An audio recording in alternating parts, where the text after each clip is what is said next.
సువిశేషం 8వ అధ్యాయం 23 నుండి 27 వచనాల్లో మనం ధ్యానిస్తున్నాము. ఒకానొక సమయమున ప్రభు తన శిష్యులతో కలిసి ప్రయాణం చేసుకుంటూ ఆ సముద్రంలో నడిచి వస్తున్నాడు. పెద్ద తుఫాను, వర్షము ఆ సముద్రంలో చెలరేగుతున్నది.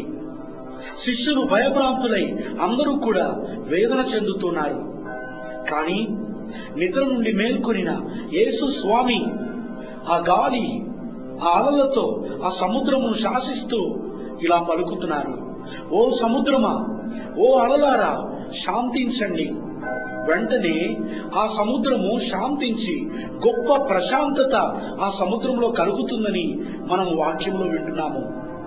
మత్తయి సువిశేషం 8వ అధ్యాయం 31 నుండి 32 వచనాల్లో మనం ఆలకిస్తున్నాము.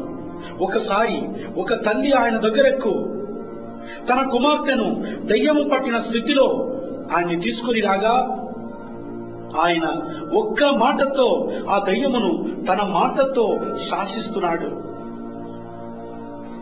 ఓ అపవిత్రాత్మ శక్తి, ఈ బిడ్డ నుండి వెళ్ళిపో అని ఒక్క మాటతో ఆయన శాసిస్తున్నాడు. దేవుని ప్రియమైన బిడ్డలారా, దేవుని వాక్యములో మహత్కరమైన శక్తి ఉన్నది. దేవుని యొక్క వాక్యములో మహత్కరమైన జీవము ఉన్నది. ఈ సత్యాన్ని ఈరోజు మనం ధ్యానించబోతున్నాము.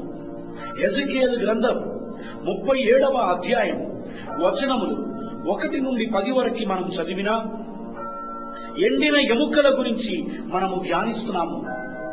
ఎజెకియేలు ప్రవక్తతో దేవుడు మాట్లాడుతున్నాడు: నా ప్రియమైన కుమారుడా, నిన్ను ఉన్నతముగా నేను వాడుకొనబోతున్నాను, మహత్కరమైన శక్తితో నిన్ను లేపబోతున్నాను.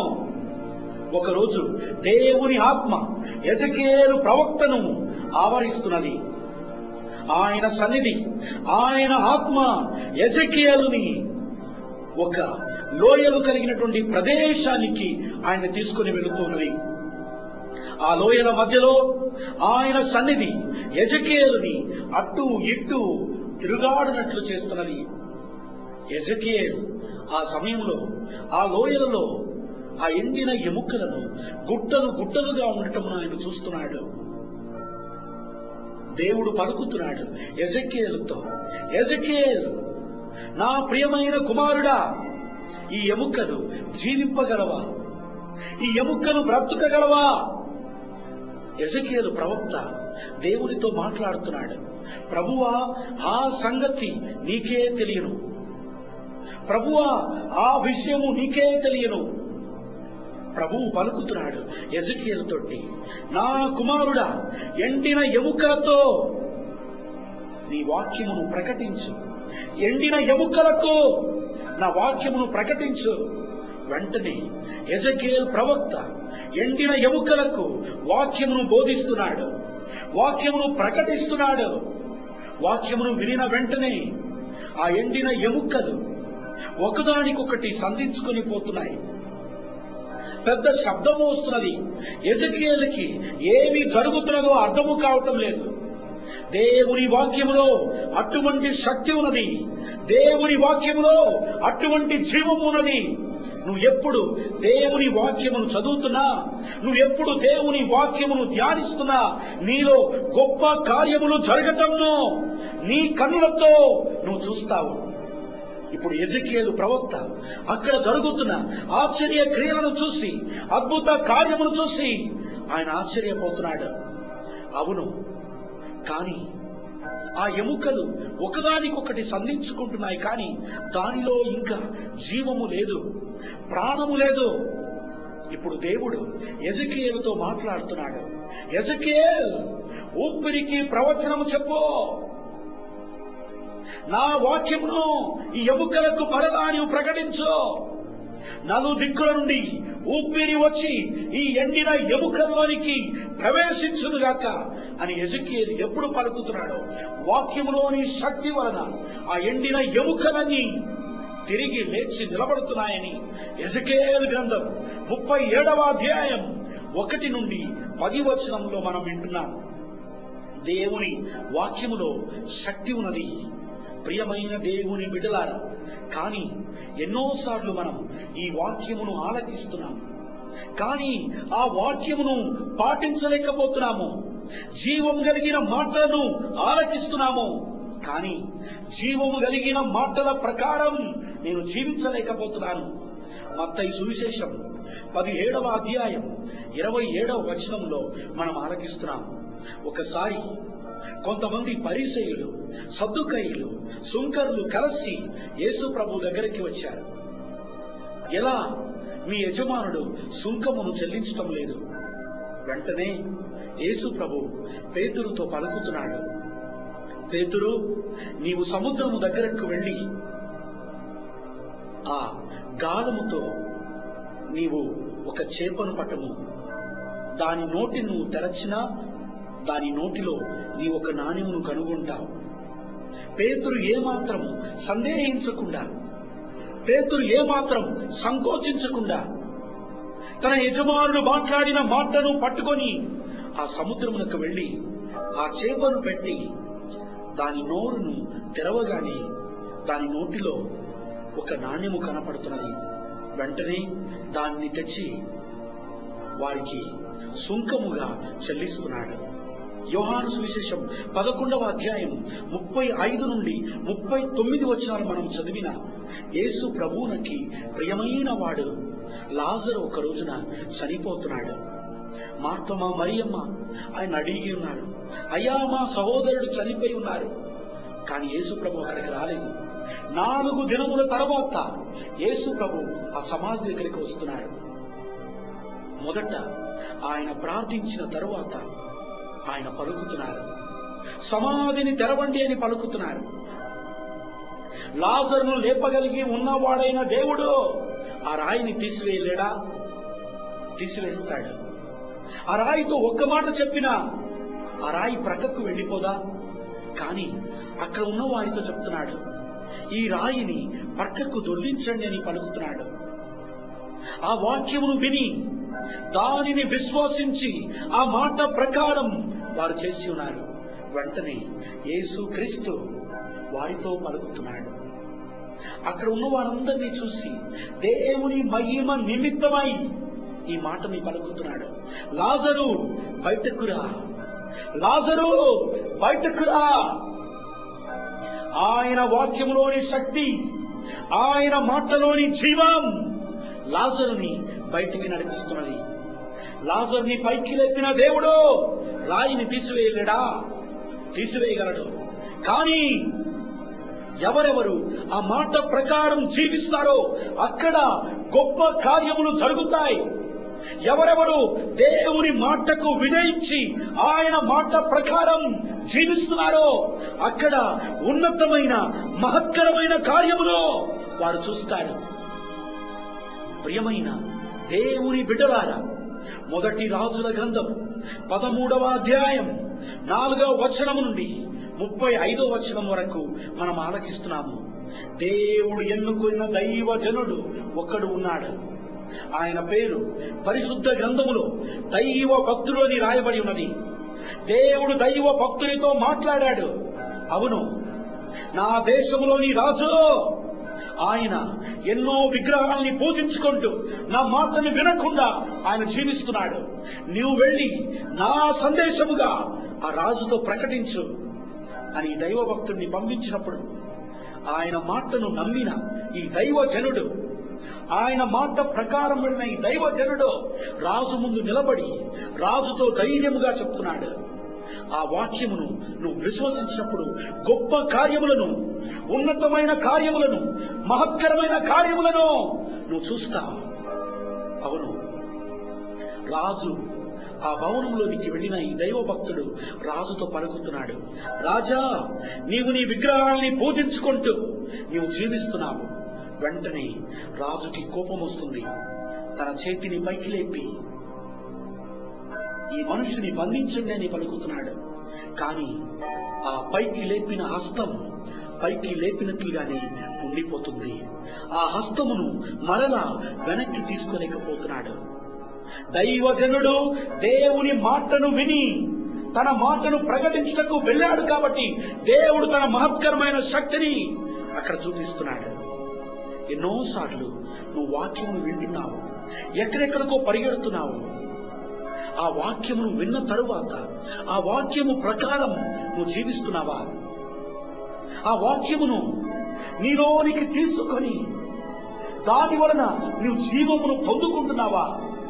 ప్రియమైన దేవుని బిడ్డ, వెంటనే రాజు అడుగుతున్నాడు, అయ్యా, నా కోసం ప్రార్థన చేసి నా హస్తమును స్వస్థపరచు. వెంటనే దైవజనుడు మరలా దేవుని వాక్యము ద్వారా ఆయన ప్రార్థించినప్పుడు రాజు ఆ చెయ్యి స్వస్థత కలుగుతున్నది. అవును ప్రియమైన దేవుని బిడ్డ, ఆ దైవ భక్తుడు దేవుని నుండి వాక్యం వినటం మాత్రమే కాదు, ఆ వాక్యం ప్రకారం ఆయన జీవిస్తాడు. అది రాజుగా ఉండవచ్చు, అధికారిగా ఉండవచ్చు, ఇంకెవరైనా కావచ్చు. ఆయన వినిన మాటకు ఆయన విధేయిస్తున్నాడు. నీవు ఈరోజు దేవుని వాక్యమును చదువుతున్నావు, దేవుని వాక్యమును ఆలకిస్తున్నావు, దేవుని వాక్యమును ధ్యానిస్తున్నావో ఆ మాట ప్రకారం నువ్వు జీవిస్తున్నావా? ధ్యానించు బిడ్డా. ఇప్పుడు ఈ దైవజనుడు వెంటనే ఆయన మరలా ఇంటికి తిరిగిపోతాడు. రాజు చెప్తున్నాడు, రండి మా ఇంటిలో భోజనం చేయండి. కానీ దైవజనుడు పలుకుతున్నాడు, లేదండి, నా దేవుడు ఈ పట్టణంలోనే అన్నం తినవద్దన్నాడు, నీళ్లు త్రాగవద్దన్నాడు. నా దేవుని మాటకు నేను విధేయించి ఇక్కడ నుండి నేను వెళ్ళిపోవాలి. బయలుదేరి వెళ్ళిపోయాడు. కానీ ఆ పట్టణంలోనే ఇంకొక ప్రవక్త ఉన్నాడు, బేతేలు ప్రవక్త. ఆయన ఈ జరిగిన విషయముల గురించి విని ఎలాగైనా ఆయన వాక్యంలోని శక్తిని తీసివేయాలని ఈ దైవజనుణ్ణి వెదుకుకుంటూ బేతేలు ప్రవక్త వస్తున్నాడు. అలసిపోయిన దైవజనుడు ఒక చెట్టు కింద కూర్చొని విశ్రాంతి తీసుకుంటున్నాడు. ఆయన్ని కలిసిన బేతేలు ప్రవక్త ఆయన పలుకుతున్నాడు, నేను కూడా ప్రవక్తనే, దేవుడు నాతో పలికి ఉన్నాడు, నిన్ను నా ఇంటికి తీసుకువెళ్లి నీకు భోజనం పెట్టమని చెప్పాడు. ఆ దైవజనుడు పలుకుతున్నాడు, లేదండి, ఆ పట్టణములో నేను అన్నం తినకూడదు. కానీ మరలా ఈ బేతేలు ప్రవక్త పలుకుతున్నాడు, లేదు, నాకు నీతో మాట్లాడిన దేవుడు నాతో కూడా మాట్లాడాడు అని పలకగానే ఈ దైవజనుడు వారి ఇంటికి వెళ్లి భోజనం చేస్తున్నాడు. కానీ దేవుడు పలికి ఉన్నాడు దైవజనుడితోటి, నువ్వు వాక్యమును ప్రకటించిన తరువాత ఆ పట్టణములో నీళ్లు కూడా నువ్వు త్రాగకూడదు, అన్నము కూడా నువ్వు తినకూడదు. కానీ మోసపోయిన ఈ దైవజనుడు ఆ ప్రవక్త ఇంటిలో అన్నం తినినప్పుడు ఆ బేతేలు ప్రవక్త దైవజనునితో మాట్లాడుతున్నాడు, నీ దేవుని మాటను ధిక్కరించావు కనుక, నీ దేవుని మాటను తిరస్కరించావు కనుక నీవు మార్గ మధ్యంలోనే నువ్వు చనిపోతావు, నీ ప్రాణములను నువ్వు కోల్పోబోతున్నావు. ఈ దైవజనుడు ఆ గాడిదనికి వెళుతున్నప్పుడు, అవును, ఆయన మార్గములో అడవి నుండి ఒక జంతువు వచ్చి ఆయన్ని చంపివేస్తుంది. దేవుని వాక్యమును వినినప్పుడు రాజు దగ్గర గొప్ప అద్భుత కార్యాలు చేస్తున్నాడు. కానీ దేవుని మాటను పాటించినప్పుడు అయ్యో, తన ప్రాణముని ఆయన కోల్పోతున్నాడు. ప్రియమైన దేవుని బిడ్డ, నీకు స్వస్థత కావాలా? నీకు స్వస్థత కావాలా? దేవుని మాట ప్రకారం నీవు జీవించిన గొప్ప అద్భుతాలు, ఆశ్చర్య క్రియలు నీలో, నీ ఇంటిలో ఆయన చేయబోతున్నాడు. లూకాసు విశేషం 17వ అధ్యాయం 12 నుండి 13 వచనాలు. 10 మంది కుష్ఠరోగులతో దేవుడు పలుకుతున్నాడు, మీరు వెళ్లి ఆలయంలోని అర్చకునికి కనిపించండి, ప్రభువు వారిని తాకలేడా? అక్కడే వారిని స్వస్థపరచలేడా? ఎందుకు వారిని ఆ దేవాలయంలోకి వెళ్లి అర్చకునికి కనిపించమని అంటున్నాడు? ఎందుకనగా వీరు నా మాటని పాటిస్తారా లేదా? వెంటనే ఆ 10 మంది కుష్ఠరోగులు ఆ మాటను తీసుకొని ఆ మాట ప్రకారం ఆ గ్రామమునకు వెళుతుండగా మార్గ మధ్యములోనే వారు స్వస్థతని పొందుకుంటున్నారు. ప్రియమైన దేవుని బిడ్డ, వాక్యమును వింటున్న వారు చాలా మంది, కానీ వాక్యము ప్రకారం జీవిస్తున్న వారు చాలా తక్కువ మంది. వాక్యంలో శక్తి ఉన్నది, సందేహం లేదు. కానీ ఆ వాక్యం ప్రకారం నువ్వు జీవిస్తున్నప్పుడు దేవుడు నిన్నింకా గొప్పగా ఆయన పైకి లేపుతాడు. మనము పాత నిబంధన గ్రంథంలో మనం వింటున్నాము, నామాను అనే సైన్యాధిపతి గొప్ప కార్యములు జరుగుతున్నాయని తెలిసి ప్రవక్త దగ్గరికి వస్తున్నాడు. ఆయన పేరు ఎలీషా. ఒక్క మాటతో ఈయన నన్ను స్వస్థపరుస్తాడేమోనని సైన్యాధిపతి తలుస్తున్నాడు. కానీ ఆత్మతో నింపబడిన వాడై ఎలీషా నామాను సైన్యాధిపతితో చెప్తున్నాడు, నీవు వెళ్లి యోర్దాను నదిలో 7 సార్లు స్నానం చేయి. సైన్యాధిపతి పలుకుతున్నాడు, నా దేశంలో ఈ నది కంటే ఇంకా ఉన్నతమైన నదులు నా దేశంలో ఉన్నాయి.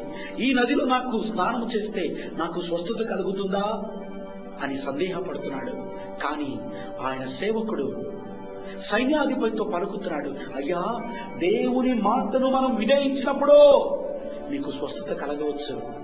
వెంటనే ఆ సైన్యాధిపతి ఎలీషా మాట ప్రకారం ఆయన ప్రవచించిన విధముగా యోర్దాను నదిలో 6 సార్లు మునిగాడు. 7వసారి మునిగి లేవగానే ఆయన శరీరం ఒక చిన్న బిడ్డ శరీరంలాగా మారిపోతున్నది. దేవునికి స్తోత్రం. సైన్యాధిపతి దేవుని మాటను వినటం మాత్రమే కాదు, మొదట సందేహపడినా ఆ సందేహపడు ఆత్మను ఆయన నుండి తీసివేసి, అవును, ఆ మాట ప్రకారం ఆయన జీవిస్తున్నాడు. ఆ వాక్యం ప్రకారం జీవించినప్పుడు ఆయనకి స్వస్థత. ప్రియమైన దేవుని బిడ్డలారా, నిర్గమకాండం 17వ అధ్యాయం 3 నుండి 5 వచనాలు. దేవుడు మోషేతో పలికెను. ప్రజలు నీళ్లు లేక ఏడుస్తున్నప్పుడు మోషే దేవునికి మొరపెడుతున్నాడు, అయ్యా, నీ ప్రజలు నీళ్లు లేక చచ్చిపోతున్నారు. వెంటనే దేవుడు మోషేతో పలుకుతున్నాడు, ఇదిగో నీ చేతిలో ఉన్న ఈ కర్రతో ఆ రాయిని కొట్టు. వెంటనే నీరు ఆ రాయి నుండి ప్రవహిస్తున్నది. ప్రియమైన దేవుని బిడ్డలారా, విశ్వాసంతో మోషే ఆ రాతిని కొట్టినప్పుడు దాని నుండి నీరు ప్రవహిస్తున్నది. నిర్గమకాండం 14వ అధ్యాయం 15వ వచనం. ఎర్ర సముద్రం ముందు నిలబడిన మోషే ఒక్క మాటతో ఆ ఎర్ర సముద్రమును శాసిస్తున్నాడు. దేవుడు అదే మాటని పలకవచ్చు కదా, మోషేతో ఎందుకు చెప్తున్నాడు? ఆయన పరీక్షిస్తున్నాడు. మోషే నా మాట ప్రకారం జీవిస్తాడా లేదా? మోషే వెంటనే ప్రభువు మాటని పట్టుకొని ఆ మాట ప్రకారం ఆయన జీవించినప్పుడు ఎర్ర సముద్రమే 2గా చీలిపోతున్నది. చిన్న సమస్యను చూసి ఏడుస్తున్నావే, చిన్న దుఃఖమును చూసి బాధపడుతున్నావే, దేవుని మాటను నీలోనికి స్వీకరించినప్పుడు గొప్ప కార్యములు, మహత్కరమైన కార్యములు, ఉన్నతమైన కార్యములు నీలో జరుగును. ప్రియమైన దేవుని బిడ్డలారా, నిర్గమకాండం 16వ అధ్యాయం 16 నుండి 18 వచనాలు. దేవుడు ఇశ్రాయేలు ప్రజలతో పలికెను ఎడారిలో, మన్నా ఆకాశం నుండి రాబోతున్నది. ఏ దినమునకు కావలసిన భోజనం ఆ దినమునకే మీరు తీసుకోవాలి. కానీ కొంతమంది ఇశ్రాయేలు ప్రజలు అత్యాశ చేత ఎక్కువగా వాళ్ళు ప్రోగు చేసుకుంటున్నారు. ఏమి లాభం? తెల్లారేసరికి అది ఎందుకు పనికి రాకుండా కుళ్ళిపోయి కంపు కొడుతున్నది. కానీ ఎవరెవరు దేవుని మాట ప్రకారం జీవించి ఆ రోజు కావలసిన ఆహారమును తీసుకున్నారో వారు సంతోషంగా ఉంటున్నారు. లూకా సువిశేషం 5వ అధ్యాయం 1 నుండి 3 వచనాలలో మనం ఆలకిస్తున్నాము. కొంతమంది ఎంతో ప్రయత్నం చేసి చేపలు ఏమీ దొరక్క వారి దగ్గర ఉన్న 2 పడవలని ఆ నది ముందు కట్టివేశారు. కానీ అక్కడికి వెళ్ళిన యేసయ్య మొదటగా ఒక పడవలో కూర్చొని వాక్యమును ప్రకటించాడు. తర్వాత అక్కడ ఉన్న జారలతో చెప్తున్నాడు, ఈ పడవని లోపలికి తీసుకుని వెళ్ళండి. వాళ్ళు అక్కడ ఉన్న వాళ్ళు పలుకుతున్నారు, అయ్యా, దినమంతా మేము శ్రమించాము. కానీ ప్రభు పలుకుతున్నారు, మీరు ఈ పడవను తీసుకుని వెళ్ళండి. యేసు ప్రభుని మాటను ఎప్పుడు విధేయించారో, ఎప్పుడు లోపలికి వెళ్ళారో ఆ పడవ నిండా చేపలు పడుతున్నాయి. ఇప్పుడు మరలా యేసు ప్రభు పలుకుతున్నారు, ఈ రెండవ పడవను కూడా మీరు తీసుకుని వెళ్ళండి. ఆ రెండవ పడవను కూడా తీసుకుని జాలరులు ఆశ్చర్యపోతున్నారు. 2 పడవల నిండా చేపలు పడుతున్నాయి, మునిగిపోవునంతగా చేపలు పడుతున్నాయి. అవును ప్రియమైన దేవుని బిడ్డ, నీ జీవితం ఫలించలేని జీవితంలాగా ఉన్నదా? నీ జీవితం ఎడారి జీవితంలాగా ఉన్నదా? ప్రభు నీతో మాట్లాడుతున్నాడు. ఈ రోజు నీవు వింటున్న వాక్యము ప్రకారం ఆ వాక్యమును నీ హృదయంలోనికి స్వీకరించు. దేవుడు నీతో మాట్లాడుతున్నాడు. దేవుడు నిన్ను బలపరుస్తాడు. చిన్న ప్రార్థన చేసుకుందాం. పరిశుద్ధుడైన దేవా, ఉన్నతుడైన దేవా, ఈ ఉదయకాల సమయంలో ప్రభువా, ఈ వాక్యమును వింటున్న ఈ మీ బిడ్డలను బట్టి నీకు స్తోత్రం చెల్లిస్తున్నాం, నీకు మహిమ చెల్లిస్తున్నాం. ప్రభువా, నీ వాక్యంలో శక్తి ఉందని చెప్తున్నావు. నీ వాక్యం ప్రకారం జీవించినప్పుడు గొప్ప కార్యాలు చేస్తానని చెప్తున్నావు. ఈ వాక్యం వినిన ప్రతి బిడ్డ నీ మాట ప్రకారం జీవించి అయ్యా ఉన్నతమైన మహోన్నతమైన గొప్ప కార్యములను వారి జీవితంలో చూసే బిడ్డల్లాగా మార్చమని ఈ మనవులన్నింటినీ యేసు క్రీస్తుని పరిశుద్ధ నామమున అడిగి వేడుకొనుచున్నాము తండ్రి. పిత, పుత్ర, పవిత్రాత్మ మిమ్మల్ందరినీ ఆశీర్వదించి కాచి కాపాడుదురుగాక. ఆమేన్, ఆమేన్.